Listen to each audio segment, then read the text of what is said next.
যে 626 জন ক্যান্টনমেন্টে বন্দী ছিল তাদেরকে কিভাবে ভারতে পালিয়ে যেতে সহায়তা করা হয়েছে এবং তাদের পিছনে কারা রয়েছে। এতদিন পরে এসেও আমরা পিলখানা, এই যে হত্যাকাণ্ডটা হয়েছে সেটাকে ইউফেমিস্টিকভাবে এটাকে কি বলা হয়েছিল, বিডিআর বিদ্রোহ। পিলখানা একটা হত্যাকাণ্ড, স্টেট প্যাট্রোনাইজ করে একটা ইন্টেনশনালি একটা হত্যাকাণ্ড ঘটিয়েছে এবং সেটাকে দেখানো হয়েছে যে এটা নাকি একটা বিদ্রোহ।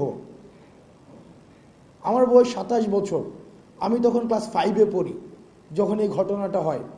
এখনো পর্যন্ত এই যে কফিনের যে দৃশ্যটা আমার চোখে ভাসে, যে নিজের সহকর্মীর কফিনের দৃশ্যটা নিয়ে যাচ্ছে এবং এই মাটির সবচেয়ে কঠিন মনের মানুষ যারা, সবচেয়ে দৃঢ় প্রতিজ্ঞ মানুষ যারা, তাদের চোখ দিয়ে পানি পড়ছে এবং তারা নির্বাক।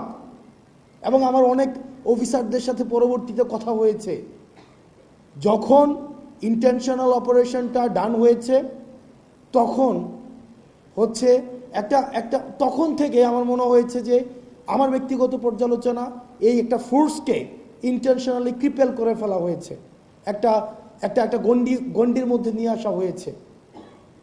আমি এই পিলখানাতে দাঁড়িয়ে সৃষ্টিকর্তা কবুল করেছে, আমরা যখন আসতাম যেতাম এবং এই চেতনাটা ধারণ করতাম, এই বিচারের কথাটি আমরা অন্তত এটা প্রতিষ্ঠিত করে দিয়ে যাব এবং সৃষ্টিকর্তা এই সুযোগটা হয়তো আমাদের অন্তত বলার সুযোগটি দিয়েছে।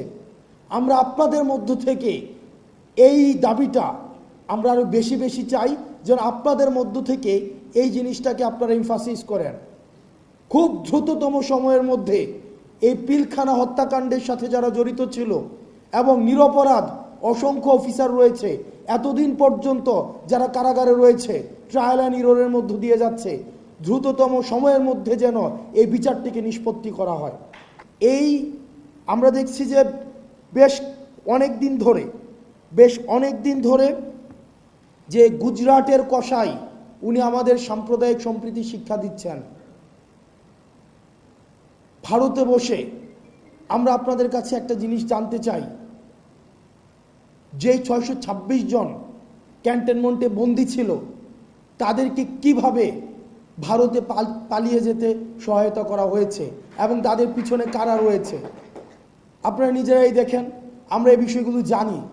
এই বিষয়গুলো 5ই আগস্ট পূর্ববর্তী পুরো সময়টা আমরা এই ঘটনার একদম সাথে আমাদের সরাসরি সম্পৃক্ততা ছিল।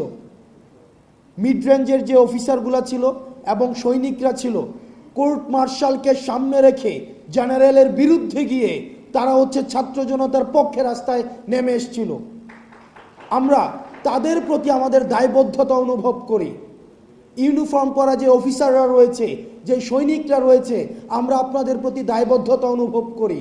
আপনাদের দায়বদ্ধতার জায়গা থেকে আপনারা নিশ্চিত করবেন যে এই 626 জন যারা এই ফেসিবাদের এনাবলার ছিল, কোলাবোরেটর ছিল, এই ফেসিবাদের যারা পৃষ্ঠপোষকতা দিয়েছে, যারা এই ফেসিবাদকে ডালপালা আকারে মহিরূপে গড়ে উঠতে সহায়তা করেছে, তাদেরকে কারা সীমান্ত পাড়ি দিয়ে আজকে ভারতে একটা সেফ এক্সিট করে দিয়েছিল, আপনারা সেই বিষয়টিকে নিশ্চিত করবেন। যারা ভারতে চলে গিয়েছে তাদের টাকা পয়সার কোনো অভাব নেই।